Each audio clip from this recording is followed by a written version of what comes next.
پھر اگر یہ لوگ اس بات کو نہ مانے تو ان سے کہہ دو کہ تم گواہ رہو کہ ہم اللہ کے فرما بردار ہیں۔ اے اہل کتاب، تم ابراہیم کے بارے میں کیوں جھگڑتے ہو؟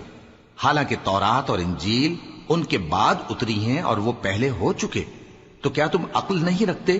دیکھو، ایسی بات میں تو تم نے جھگڑا کیا ہی تھا جس کا تمہیں کچھ علم تھا بھی، مگر ایسی بات میں کیوں جھگڑتے ہو جس کا تم کو کچھ بھی علم نہیں؟ اور اللہ جانتا ہے اور تم نہیں جانتے۔ ابراہیم نہ تو یہودی تھے اور نہ عیسائی، بلکہ سب سے بے تعلق ہو کر ایک اللہ کے ہو رہے تھے اور اسی کے فرما بردار تھے اور مشرکوں میں نہ تھے۔ ابراہیم سے زیادہ قرب رکھنے والے تو وہ لوگ ہیں جو ان کی پیروی کرتے رہے، اور یہ پیغمبر آخر الزماں صلی اللہ علیہ وآلہ وسلم اور وہ لوگ جو ایمان لائے ہیں، اور اللہ مومنوں کا کارساز ہے۔ اے اہل اسلام، بعض اہل کتاب اس بات کی خواہش رکھتے ہیں کہ کسی طرح تم کو گمراہ کر دیں، حالانکہ یہ تم کو کیا گمراہ کریں گے، اپنے آپ کو ہی گمراہ کر رہے ہیں اور نہیں جانتے۔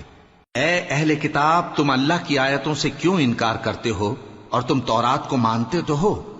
اے اہل کتاب، تم سچ کو جھوٹ کے ساتھ خلط ملط کیوں کرتے ہو اور حق کو کیوں چھپاتے ہو جبکہ تم جانتے بھی ہو؟ اور اہل کتاب کا ایک گروہ اپنے آدمیوں سے کہتا ہے کہ جو کتاب مومنوں پر نازل ہوئی ہے اس پر دن کے شروع میں تو ایمان لے آیا کرو اور اس کے آخر میں انکار کر دیا کرو، تاکہ وہ اسلام سے برگشتہ ہو جائیں، اور اپنے دین کے پیروں کے سوا کسی اور کی بات کا یقین نہ کر لینا۔ اے پیغمبر، کہہ دو کہ ہدایت تو اللہ ہی کی ہدایت ہے۔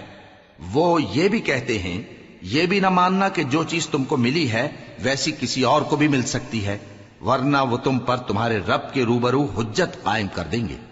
اے پیغمبر، کہہ دو کہ بزرگی اللہ ہی کے ہاتھ میں ہے، وہ جسے چاہتا ہے دیتا ہے، اور اللہ کشائش والا ہے، علم والا ہے، وہ اپنی رحمت سے جس کو چاہتا ہے خاص کر لیتا ہے، اور اللہ بڑے فضل کا مالک ہے۔ اور اہل کتاب میں سے کوئی تو ایسا ہے کہ اگر تم اس کے پاس دیناروں کا ڈھیر امانت رکھ دو تو تم کو فوراً واپس دے دے، اور کوئی اس طرح کا ہے کہ اگر اس کے پاس 1 دینار بھی امانت رکھو تو جب تک اس کے سر پر ہر وقت کھڑے نہ رہو تمہیں دے ہی نہیں، یہ اس لیے کہ وہ کہتے ہیں کہ امیوں کے بارے میں ہم سے مواخذہ نہیں ہوگا۔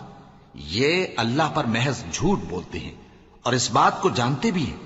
ہاں، کیوں نہیں، جو شخص اپنے اقرار کو پورا کرے اور پرہیزگار بنا رہے تو اللہ بھی پرہیزگاروں کو دوست رکھتا ہے۔ جو لوگ اللہ کے اقراروں اور اپنی قسموں کو بیچ ڈالتے ہیں اور ان کے عوض تھوڑی سی قیمت حاصل کرتے ہیں، ان کا آخرت میں کچھ حصہ نہیں، ان سے اللہ نہ تو کلام کرے گا اور نہ قیامت کے روز ان کی